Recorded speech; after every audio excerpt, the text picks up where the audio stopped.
ED ने UCO bank के जो पूर्व सीएमडी हैं एसके गोयल, उनकी बेनामी संपत्ति को पकड़ा है। साथ ही ईडी ने एसके गोयल की शेल कंपनियों को भी पकड़ा है।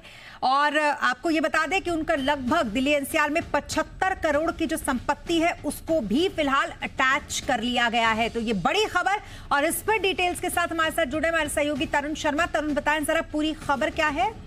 कि ये देश में एक ऐसा पहला केस देखने को मिल रहा है जहां पर बैंक के सीएमडी का सीधा रोल मिल रहा है कि उन्होंने किस तरीके से कंपनी से किकबैक्स लिए हैं और किकबैक्स को किस तरीके से यूज किया है। जो इन्फोर्समेंट डायरेक्टरेट ने एसके गोयल की कई ऐसी प्रॉपर्टीज पकड़ी हैं जिसमें सबसे शॉकिंग है कि जिस पंचशील नई दिल्ली में एक पंचशील एरिया है जहां पे एसके गोयल रह रहे थे अपनी फैमिली के साथ, वो जो घर है वो घर भी सीपीएसएल की कंपनी ने खरीदा था, जिसमें 50% हिस्सेदारी जो सीपीएसएल के जो प्रमोटर्स थे वो हस्बैंड वाइफ की थी, और बाद में वो शेयर होल्डिंग जो 50% है वो एसके गोयल की फैमिली को बेची गई।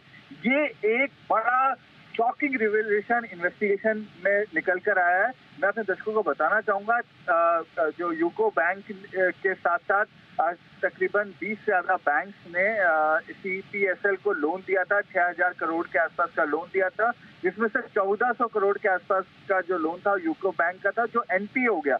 उसी के एवज में जो लोन देने की एवज में सीएमडी ने 75 करोड़ से ज्यादा की किकबैक अभी तक मिल चुके हैं, प्रॉपर्टीज मिल चुकी हैं जो दिल्ली एनसीआर में है। और ये एक सवालिया निशान यहाँ पे बैंकिंग सिस्टम पे भी खड़ा करता है कि किस तरीके के लोन यहाँ पे बांटे जा रहे हैं, किस तरीके से किकबैक लिए जा रहे हैं। ये अभी तक जितने भी बैंक फ्रॉड्स हुए हैं उनमें इस तरीके की सीधी जो कहे कि भूमिका किसी सीएमडी की नहीं निकल कर आई थी, जिस तरीके की भूमिका इस केस में निकल कर आ रही है। और जो ईडी का जो इन्वेस्टिगेशन है वो बिल्कुल पॉइंट टू पॉइंट जा रहा है और ये साफ कर रहा है कि किकबैक और जिस तरीके से शेल कंपनीज बनाएगी, लेयर्ड वे में शेल कंपनीज बनाएगी, जिससे जो पैसा है वो इन शेल कंपनीज के थ्रू मनी लॉन्ड्रिंग किया गया और उसके बाद ये प्रॉपर्टीज खरीदी गई, और जिसमें से 4 प्रॉपर्टीज अभी दिल्ली एनसीआर के अंदर इन्फोर्समेंट डायरेक्टरेट ने आइडेंटिफाई कर ली है और जल्दी इनको अटैच भी किया जाएगा। तरुण, क्या कुछ और लोगों के नाम सामने आ सकते हैं इस पूरे मामले में? बिल्कुल, इसमें उन चार्टर्ड अकाउंटेंट्स पे भी तलवार लटकी हुई है, वो उन कंपनी सेक्रेटरीज पे भी तलवार लटकी हुई है, उन एंट्री ऑपरेटर्स पे भी तलवार लटकी हुई है जिन्होंने ये फेक बिल्स बनाए जिसके थ्रू ये जो पैसा है वो रूट हुआ।